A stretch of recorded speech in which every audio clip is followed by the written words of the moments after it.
교재 13페이지 보겠습니다. 없으신 분 목사님들께 요청하시면 되겠습니다. 6장에서는 야곱의 셋째 아들이던 레위 지파의 후손들 이름이 기록됩니다.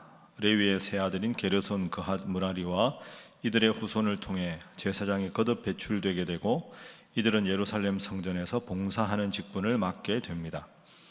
솔로몬에 의해 예루살렘의 성전이 세워진 후에 성전에서 찬송하는 직분을 맡은 헤만은 이스라엘의 마지막 사사였던 사무엘의 손자이자 그앗의 후손이라고 명시하고 있습니다. 레위 지파는 땅을 기업으로 받지 못했기 때문에 나머지 지파들로부터 여러 성읍을 불화받아 전국에 흩어져 살게 됩니다.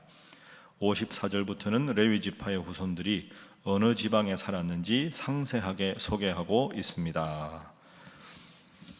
오늘 이 6장은 방금 우리가 교재에서 읽은 대로 레위 지파가 어떤 일을 하고 어디서 살았는가 하는 것이 자세하게 나옵니다. 6장 1절에 보면, 자, 우리 6장 1절 함께 한번 읽어볼까요? 시작. 레위의 아들들은 게르손과 그핫과 므라리오. 이게 레위가 야곱의 세 번째 아들입니다. 그런데 이거 레위의 아들들이 게르손과 그핫과 므라리인데, 이 레위 족속은 우리가 아는 대로 지금으로 말하면 교회 직원에 해당되죠.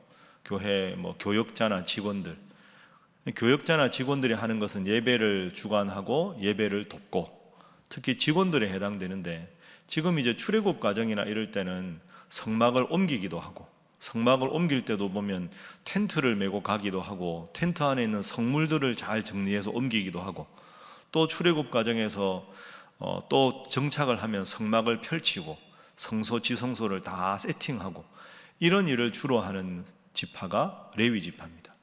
그러면 이제 성전이 솔로몬 성전 이렇게 딱 성전이 지어진 다음에는 고정식이잖아요. 그러면 사람들이 제사를 지내러 오면 제사를 지내는 희생제물을 깨끗하게 씻고 그걸 번제단 앞에 준비하고, 그 다음에 그 모든 것들을 다 정리하고, 그 다음에 성소에 있는 모든 기구들을 닦고, 그래서 교회 당시로 말하면 하나님 앞에 제사 지내는 모든 과정이 원활하게 잘 진행되도록 최선을 다해서 돕는 자들이 레위 족속입니다. 그리고 레위 족속에게는 세 아들이 있었는데, 그죠? 레위의 게르손, 그핫, 므라리. 그래서 이 세 아들의 족보가 어떻게 펼쳐지고 있는지를 설명합니다. 2절에 보면 그핫의 아들들은 이러이러하다. 16절부터는 게르손, 므라리 이렇게 나옵니다. 그래서 레위 족속의 후손들의 이름이 30절까지 계속 나오고, 31절 보십시오. 자, 31절 읽어볼까요? 시작.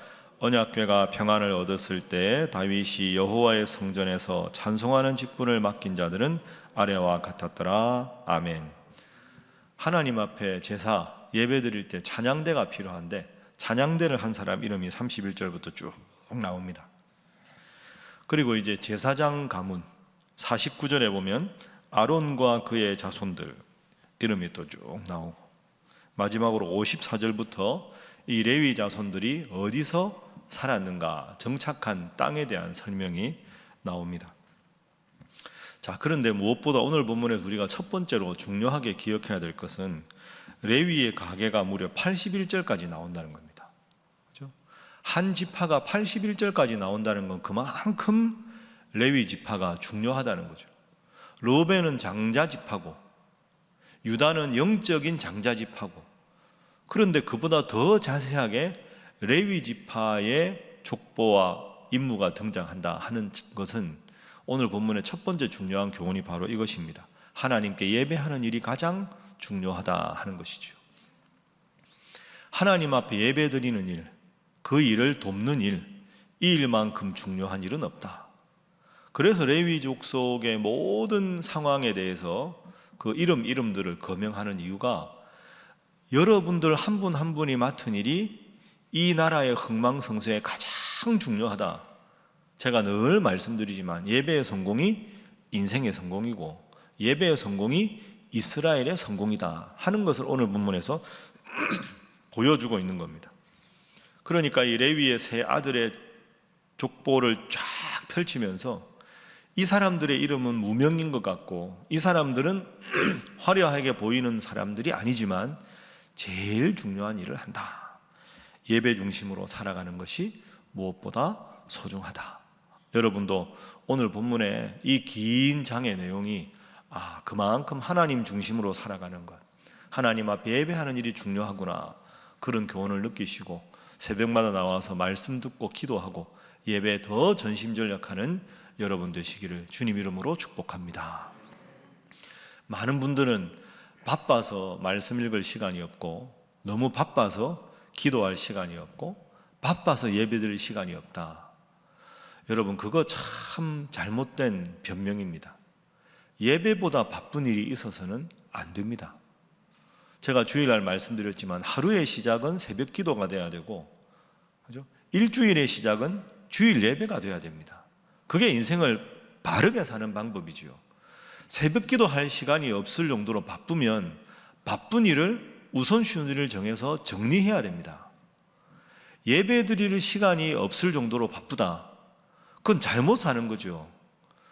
일주일의 첫 시간이 주일이고 주일의 첫 시간이 예배 드리는 일을 소홀히 할 정도로 바쁘면 여러분, 그건 하나님께서 여러분의 삶에 사인을 주시는 겁니다. 삶의 우선순위를 바꾸라. 제가 지난 주일날 설교했죠. 우리 교회가 앞으로 어떻게 가야 되느냐, 본질의 1등인 교회, 변화에 능동적인 교회, 그러면서 서로 간의 관계에 친밀한 교회, 이 세 가지가 중요합니다. 제일 중요한 건 본질이다. 여러분, 오늘도 새벽에 많이 나오셨는데 이것이 얼마나 중요한가 기억하시고 항상 하나님 앞에 우선순위를 분명히 하는 여러분 되시기를 주님 이름으로 다시 한번 부탁합니다. 자, 그리고 두 번째 교훈입니다. 쭉 족보가 나오고요. 54절 한번 보겠습니다. 레위 사람들의 정착지가 나옵니다. 54절 함께 읽습니다. 시작. 그들의 거주한 곳은 사방지게 안에 있으니 그들의 마을은 아래와 같으니라. 아론 자손 곧 그핫 종족이 먼저 제비 뽑았으므로. 아멘. 자, 그들은 레위 사람. 레위 사람들이 어디에 거주했느냐? 레위 사람들은 12지파가 이렇게 다 가나안에 가서 땅을 분배받았는데, 분배받은 게 유다 지파는 이쪽, 이사갈 지파는 이쪽, 지파별로 모여 살았습니다. 근데 레위 지파만 예외입니다. 레위 지파는 자신의 지파의 땅이 따로 있는 게 아니고 모든 지파들이 흩어져 사는 다 흩어져서 살았습니다. 왜 그렇게 살았을까요?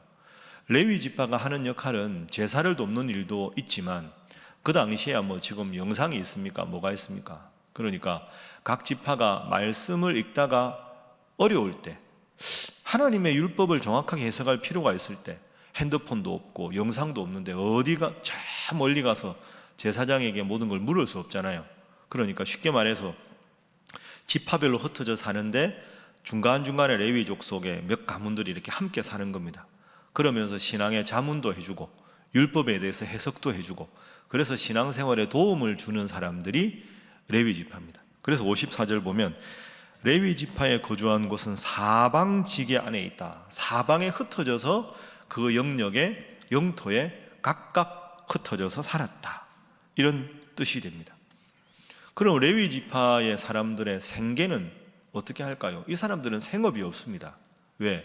제사를 돕고 말씀을 해석하고 신앙생활 잘 하도록 도와주는 역할이 레위 지파의 역할이었기 때문입니다. 그러니까 다른 모든 지파들이 열심히 하나님 앞에 목축으로 농사로 다 해서 그걸 하나님 앞에 바치면 그 중에서 분깃을 레위족 속에게 나누어서 그들이 삶을 살아갈 수 있도록 생활비와 생활을 책임져 주는 것이 당시입니다. 그 전통이 지금까지 고스란히 이어진 거죠.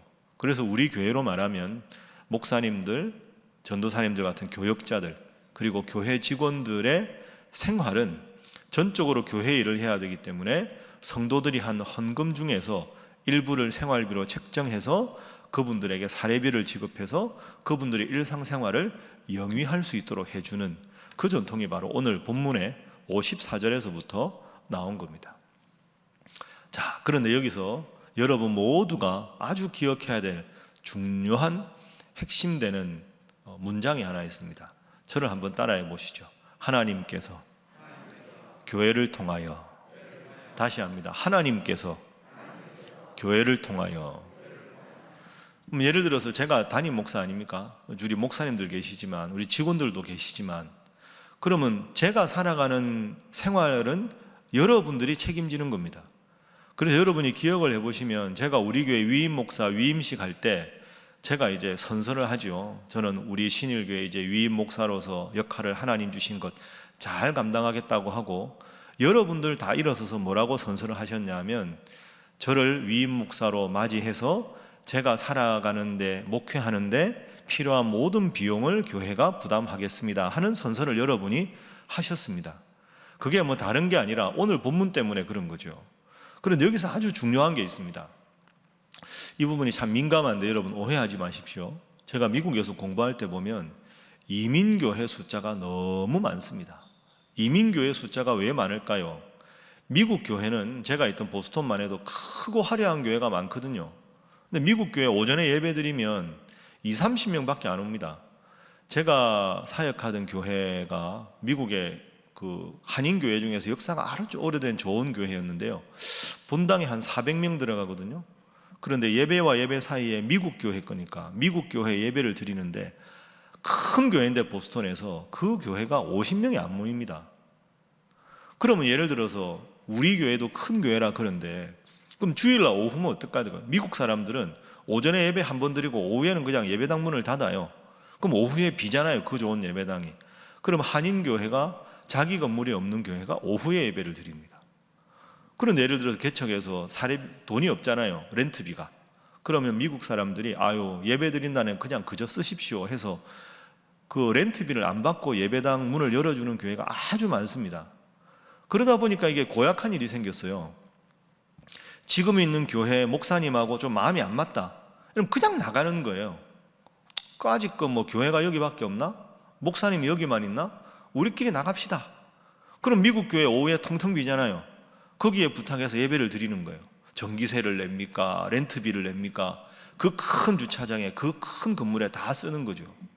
목사님이 없잖아요.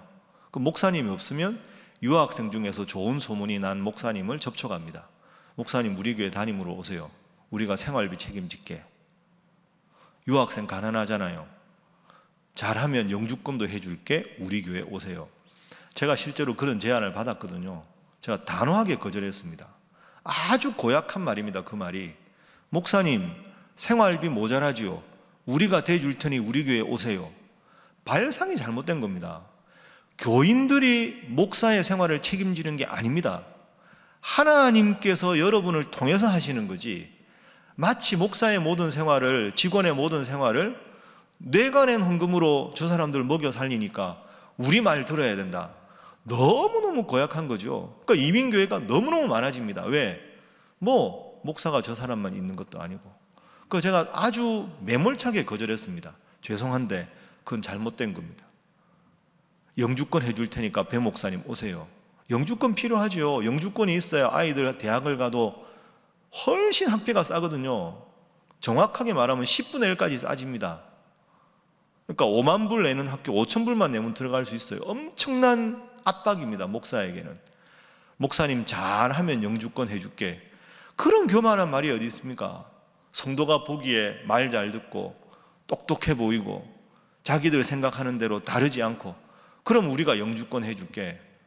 여러분, 그런 마음으로 교회가 되니까 교회가 분열하는 겁니다. 다시 따라합니다. 하나님께서 성도를 통하여, 다시 합니다. 하나님께서 교회를 통하여.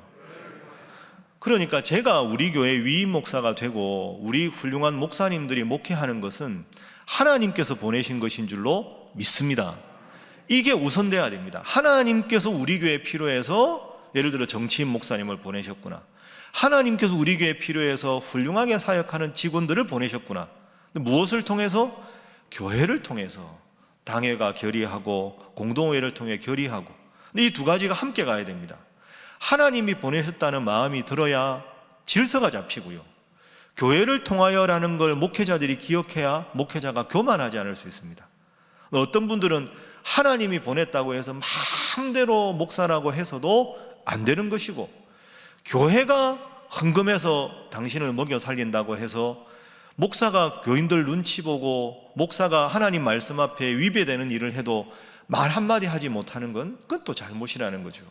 레위 지파는 하나님께서 각 지파들 사이에 살면서 살아가게 하셨다. 여러분에게 주신 직분도 마찬가지입니다. 따라합니다. 하나님께서 교회를 통하여 나 이제 뭐 별로 기분도 안 좋고 요즘 막 게으르고 나 이제 안 해. 이게 아닙니다.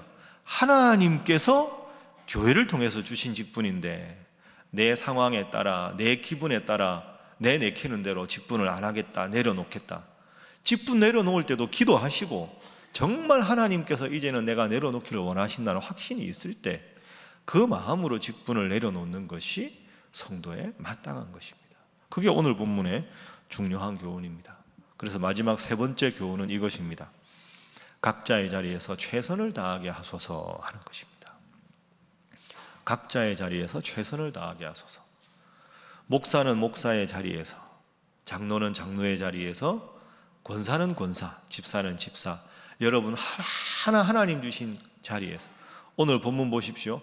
게르손 지파, 게르손의 후예들은 이런 일을 하고 그앗의 후손들은 이런 일을, 그 다음에 무라리의 후손들은 이런 일을, 그 다음에 찬양대는 찬양대 일을, 레위 족속은 흩어져서 각자 일을 다 감당할 때 우리가 오케스트라가 각자의 연주 파트를 잘 할 때 아름다운 음악이 완성되는 것처럼 하나님 앞에 신앙생활할 때도 제사장은 제사장, 레위인은 레위인, 찬양대는 찬양대, 이런 일을 다 잘 감당할 때 하나님 앞에 바로 설 수 있다 기억하시고 여러분 각자에게 맡겨주신 하나님의 일 잘 감당하시고 또 서로 또 협력하시고 서로 또 배려하시고, 그래서 우리 교회가 하나님께 영광이 되는 귀한 교회, 더불어 여러분이 복받는 귀한 성도 될 수 있기를 주님 이름으로 축복합니다.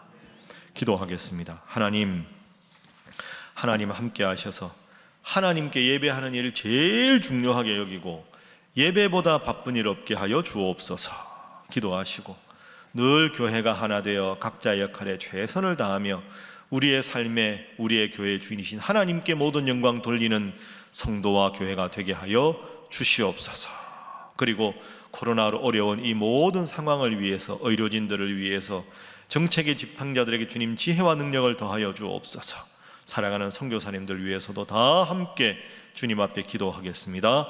주여 믿습니다. 주여 믿습니다. 주여 믿습니다.